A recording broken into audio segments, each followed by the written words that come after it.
El tema de Michoacán se internacionaliza y mucho más ahora que está el periodo electoral, los medios empiezan a hablar de ello. Ya vimos varias publicaciones, por ejemplo en El País, ya vimos que publicó también el New York Times sobre el tema. Hoy, bueno, el día 20 más bien, apareció un contenido en The Guardian que relaciona otra vez estas dos situaciones, la violencia en Michoacán, en todo el país, pero específicamente en Michoacán, y las elecciones, que ponen todavía peor el asunto.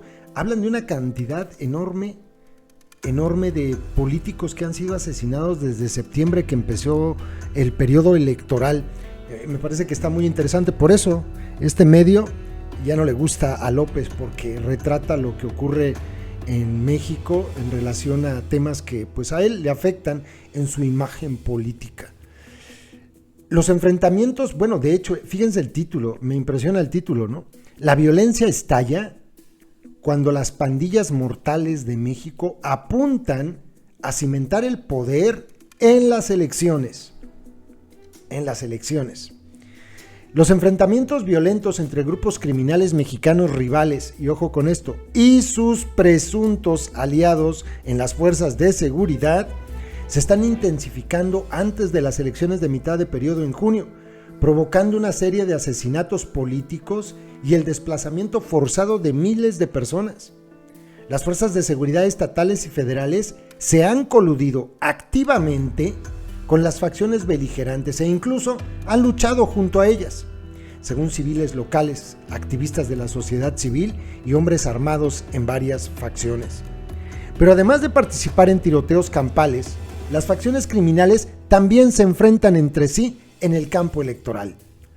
Todos los grupos criminales están tratando de lograr avances en este momento, dijo un consultor político de Michoacán, con conocimiento de primera mano de cómo se negocian los acuerdos entre el crimen organizado y los candidatos políticos.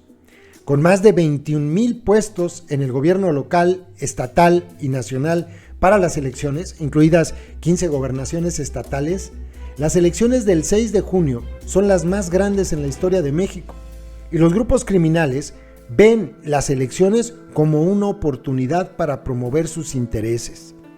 Gran parte de los enfrentamientos recientes se han centrado en el estado occidental de Michoacán, donde el cártel Jalisco Nueva Generación ha intensificado su conflicto con una alianza de grupos locales que se autodenominan Cárteles Unidos. La violencia ha obligado a más de 1,000 personas a huir del área, alimentando el flujo de migrantes que se dirigen a los Estados Unidos en busca de asilo y se suman al aumento actual de llegadas a la frontera que la administración Biden está luchando por administrar.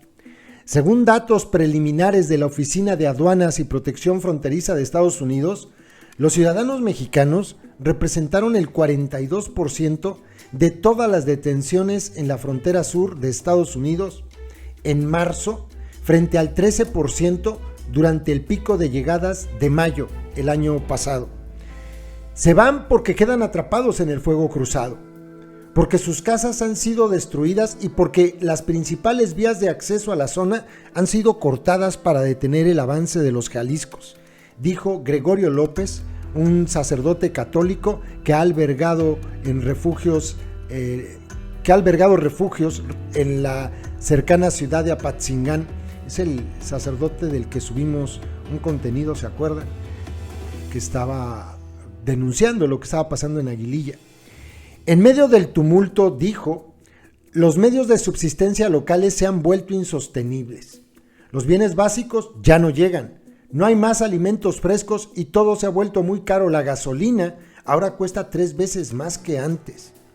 Los lugareños dicen que algunas personas se vieron obligadas a participar en una campaña de limpieza contra quienes sospechaban que tenían vínculos con los cárteles unidos. Otros simplemente han huido. El cártel Jalisco, la red criminal de más rápido crecimiento en México, considera a Michoacán, rica en rutas de tráfico internacional y mercados de extorsión, un pilar fundamental en su apuesta por la hegemonía criminal nacional. Una fuente del cártel dijo que ganar el control de Michoacán era una obsesión del líder del grupo, Nemesio Oseguera Cervantes, quien nació en este estado. Pero su intento de una década de apoderarse de la región se ha visto frustrado hasta ahora por las profundas raíces políticas y sociales de los oponentes locales. Sin que ninguno de los dos lados pueda imponer sus designios al otro o esté dispuesto a dar marcha atrás, se han registrado aquí más de 15.500 homicidios desde enero de 2011 hasta febrero de este año. Y eso son datos oficiales. ¿Quién sabe en realidad cuántos sean? La lucha va de la mano por el poder político. Desde que comenzó oficialmente la temporada de campaña el 7 de septiembre del año pasado, 69 políticos, incluidos 22 candidatos, han sido asesinados en todo el país.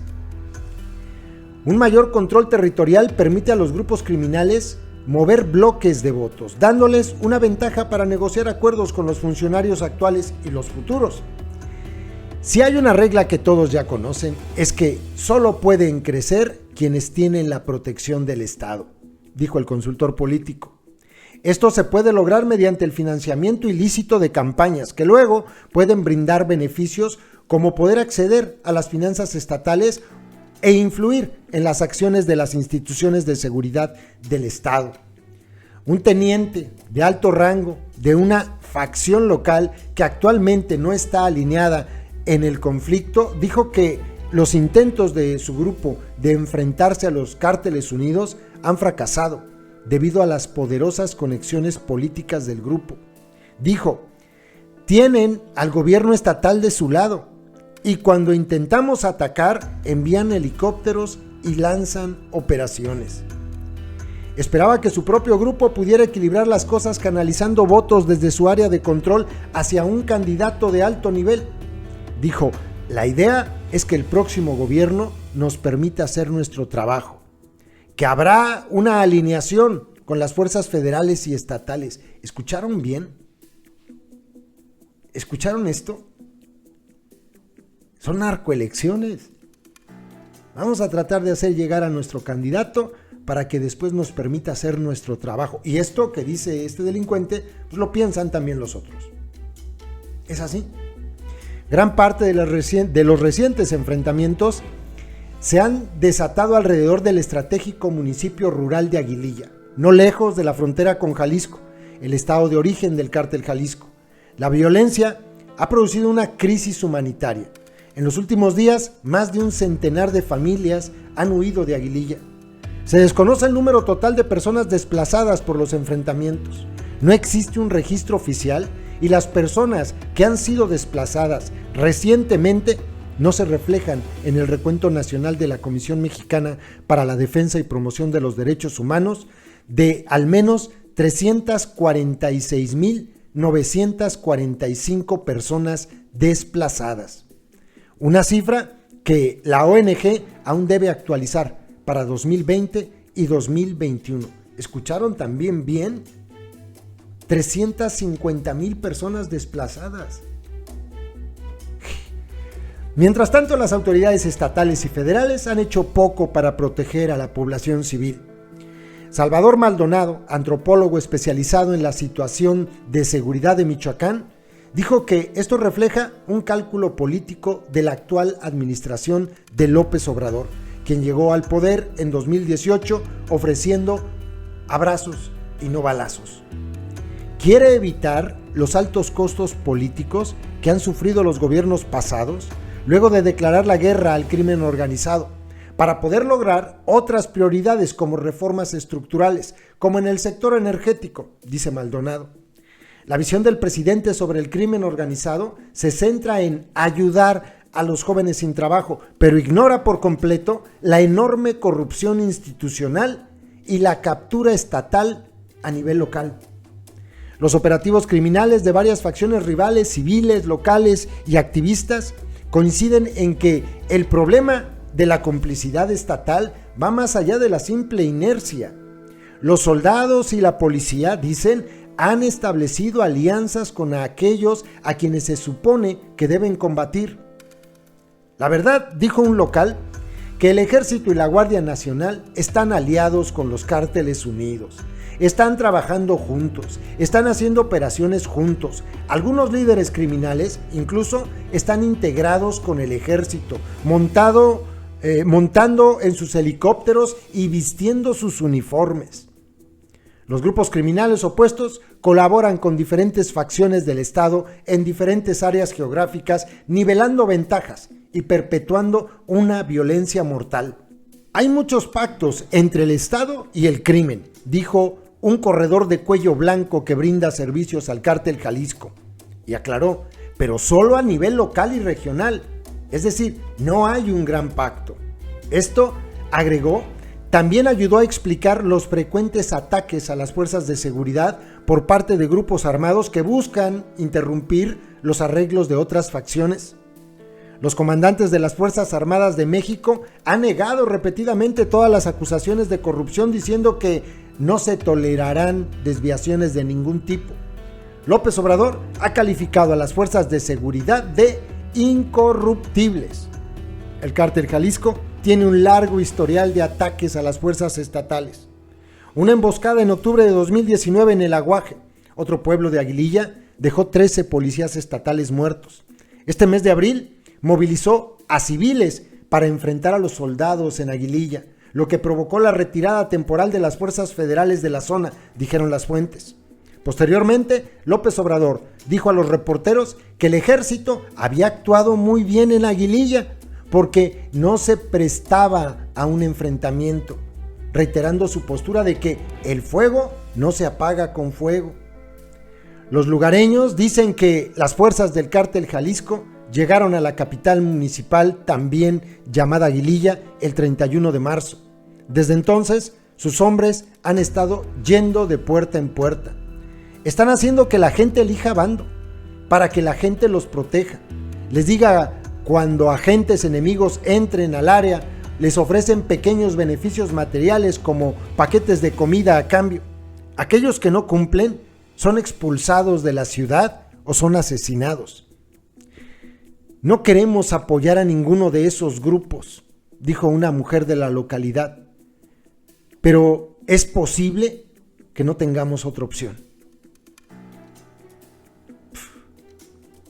Esta es la realidad, ¿no? Esto suena mucho más real que lo que salió a decir el secretario de Seguridad Pública de Michoacán el día de ayer. Esto es real. Estos son los testimonios de la gente. ¿O a poco es un secreto para alguien, ni para el gobierno, ni para Silvano, ni para López? ¿A poco es un secreto que la Guardia Militar y el Ejército están colaborando con Cárteles Unidos? Pues creo que no, ¿verdad? Caray, los hemos visto incluso hasta los hemos visto hasta cómo llegan en helicópteros a dispararle a los contras, ¿no? No, subimos un video de eso. Un helicóptero cuando estaban atacando a patrulleros, a policías y a civiles armados. Cuando los estaba atacando el Cártel Jalisco y llega un helicóptero a hacerles el paro. Un helicóptero del gobierno. Digo, es más que evidente, ¿no? Por esto no le gusta The Guardian a López y por eso hay que leerlo más. Porque está diciendo cosas que muchos medios en México no dirían. Por muchas razones. Pero pues bueno, ellos, dado que no están en México, pues bueno, pueden hablar con mayor libertad. Saludos, compas.